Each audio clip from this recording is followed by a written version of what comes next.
జై శ్రీమన్నారాయణ. శ్రీమతే రామానుజాయ నమః. నేటి మంచి మాట గీతా జయంతి. భగవద్గీత ఏం చెప్తుందో తెలుసుకుందాం. కృష్ణం వందే జగద్గురుం. గీతా జయంతి హిందూ పవిత్ర గ్రంథం. భగవద్గీత పుట్టినరోజు హిందూ పంచాంగం ప్రకారం మార్గశిర శుద్ధ ఏకాదశి రోజు జరుపుకుంటారు. గీత సాక్షాత్ భగవానుని చేత పలకబడింది కాబట్టి ఏ సందేహానికి తావు లేకుండా భగవద్గీత పరమ ప్రామాణికమైన మానవ జాతికి దివ్య మార్గాన్ని చూపే పవిత్ర గ్రంథం. గీత అనే 2 అక్షరముల తాత్పర్యం తెలుసుకుందాం. గీ అనే అక్షరం త్యాగాన్ని బోధించుచున్నది. తా అనే అక్షరం తత్వాన్ని అంటే ఆత్మస్వరూపాన్ని ఉపదేశించుచున్నది. గీత అనే 2 శబ్దములకు అర్థం ఇదేనని ముముక్షువులు తెలుసుకోవాలని పెద్దలు బోధిస్తున్నారు. త్యాగ శబ్దానికి నిష్కామయోగమైన కర్మఫల త్యాగమని లేక సర్వసంగ పరిత్యాగమని అర్థం ఉంది. అలాగే తత్వబోధన ఆత్మ సాక్షాత్కారం అని బంధం నుండి విముక్తి కలగటం అనే అర్థం ఉంది. ఈ పరమ రహస్యాన్నే గీతాశాస్త్రం ఉపదేశించుచున్నది. అటువంటి పరమ పావనమైన గీత భగవానుని నోట వెలువడిన మహాపుణ్యదినం మార్గశిర శుద్ధ ఏకాదశి. ఈరోజు ఆ పవిత్ర గ్రంథాన్ని సృజించిన మహాపుణ్యం వస్తుంది. ఇక పఠన ప్రభావాన్ని వర్ణించనలవి కాదు. మానవాళికి సర్వ సమస్యలకి పరిష్కారాన్ని సూచించే జగద్గురువైన ఈ గ్రంథరాజ్యాన్ని ఈ రోజు నుంచైనా పఠించడం ప్రారంభిద్దాము. ద్వాపర యుగంలో కురుక్షేత్ర సంగ్రామంలో శ్రీకృష్ణ పరమాత్మ అర్జునుడి ద్వారా లోకానికి అందించిన బ్రహ్మ విద్య భగవద్గీత. అందుకే అంటారు, సర్వ ఉపనిషత్తులను ఒక ఆవుగా అర్జునుడిని దూడగా మలిచిన కృష్ణుడు గోపాలకుడిగా ఈ అర్జునుడిని దూడను ఆవు వద్ద పాలు త్రాగడానికి విడిచి ఒక పక్క అర్జునుడికి అందిస్తూనే మరో ప్రక్క లోకానికి పాలను ఉపనిషత్ సారమైన గీతను అందించాడట. అందుకే గీత సకల ఉపనిషత్తుల సారం. అర్జునుడు కాక మరెవరి ద్వారానూ ఈ ఉపదేశం ఇంత చక్కగానూ శాశ్వత కాలం అందరికీ చేరదు.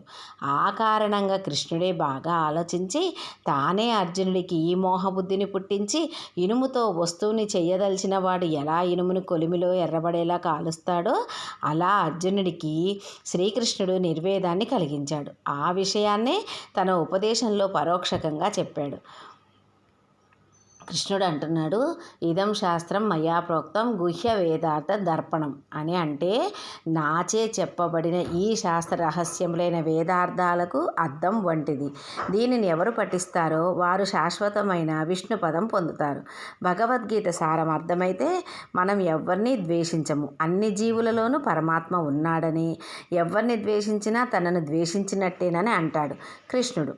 ఈ లోకంలో చెడ్డవారిని ద్వేషించడం మొదలు పెడితే అభిమానించడానికి మంచివారు ఎవ్వరూ ఉండరు. ఎందుకంటే ప్రతి ఒక్కరిలోనూ ఏవో కొన్ని చెడు లక్షణాలు ఉంటాయి.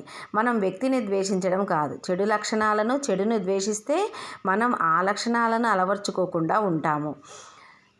నిజమైన దేవుడు అయినను నమ్మినను నమ్మకున్నను ఎవరిని ద్వేషించమని చెప్పడు. అందరినీ మంచిగా బ్రతకమనే చెప్తాడు. గీతలో పరమాత్మ కూడా అందరూ సన్మార్గంలోనే బ్రతకమని బోధిస్తాడు. అందుకే గీతా ప్రపంచంలో భగవతత్వం గురించి ఆదిశంకర్లు భజగోవిందంలో అంటారు, భగవద్గీతలో ఒక శ్లోకాన్ని అర్థం చేసుకొని జీవితంలో అనుసరించిన, కొద్దిగా గంగాజలం త్రాగిన, కృష్ణ పరమాత్మను పూజించిన వారికి మరణ సమయంలో యమదూతలతో చర్చ ఉండదు, వారికి మోక్షం తప్పకుండా లభిస్తుంది అని చెప్తున్నారనమాట.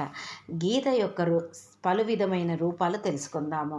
శ్రీకృష్ణ భగవానుని దూత, వ్యాసమునీంద్రుని వ్రాత, వేదమంత్రముల మ్రోత, అహంకారాదులకు కోత, దివ్య జ్ఞానములకు దాత, అసుర స్వభావానికి వాత, దైవీ సంపదకు నేత, పరమార్థ దృష్టికి మాత, రాగద్వేషములకు మూత, కైవల్య పదమునకు సీత, ప్రణవనాదమునకు గాత, భవసాగరమునకు ఈత, ముముక్షు జనులకు ఊత, ప్రకృతి సామ్రాజ్యానికి జేత, ధర్మామృతమునకు పోత.